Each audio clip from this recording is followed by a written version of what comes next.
Nath sat in the throne room of Dragon Home.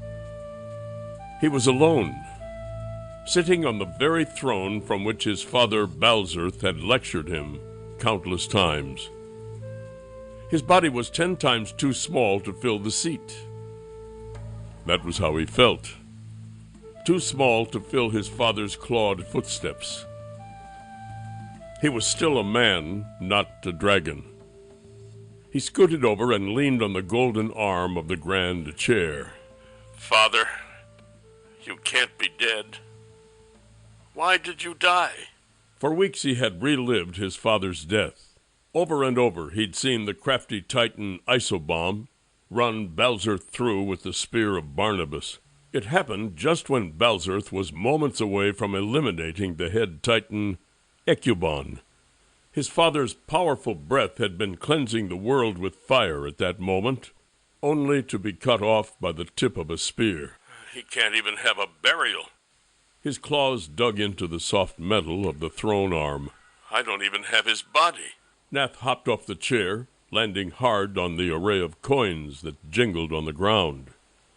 Scattering thousands with a sweep of his foot, he stormed through the grand treasure-filled chamber and snatched up the precious figure of a wild bear wrought with silver. The ornate figure was bigger than his head. He glared into the green emeralds that made up its eyes for a moment, and then hurled it from one side of the chamber to the other.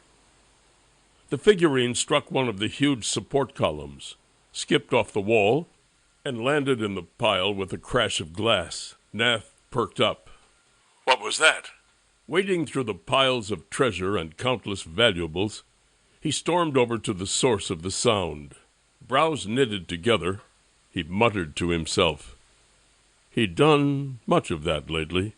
Why do you need all of this treasure? All these people do is fight over it. Why hoard it all? Because it's pretty? He scooped up a diamond bigger than his knuckle, then flung it aside. If all this treasure can't bring my father back, then what good is it? He stopped at the spot where he had heard the crash. The sound shouldn't have surprised him. After all, there were plenty of vases and statues in the great hall.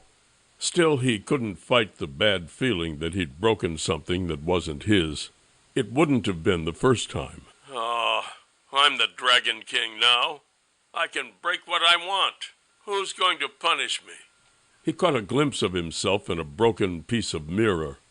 It had been part of an oval mirror that had sat half buried in the treasure ever since he could remember. It was bigger than he was. Huh? He pulled the mirror out and leaned it against the column, gazing at the shattered image of himself. Several pieces were missing. The longer he looked, the more his image contorted. Yes, I look just how I feel. Broken, with many pieces missing. Sometimes it stinks to be me. A piece of mirror fell out of the frame. Oh, and it keeps getting worse. I just can't stop falling apart. Shoulders hanging, he sloughed through the coins, circling the throne room. He had spent so much time walking around in the chamber that he had made a track through the treasure. He came to a stop behind the throne and stood looking at the great mural filled with dragons. All of them were painted as real as life itself. In the bright sky, the dragons flew, so real that he swore he could touch them. Yet something was missing. Eyes watering, he said, "Father, you should be here. I should be dead." Nath again recounted his mistakes, reliving his errors. If I had been able to handle my responsibilities to begin with, Father would still be safe in the world beyond the mural. If I had just listened more, I wouldn't have made so many stupid mistakes.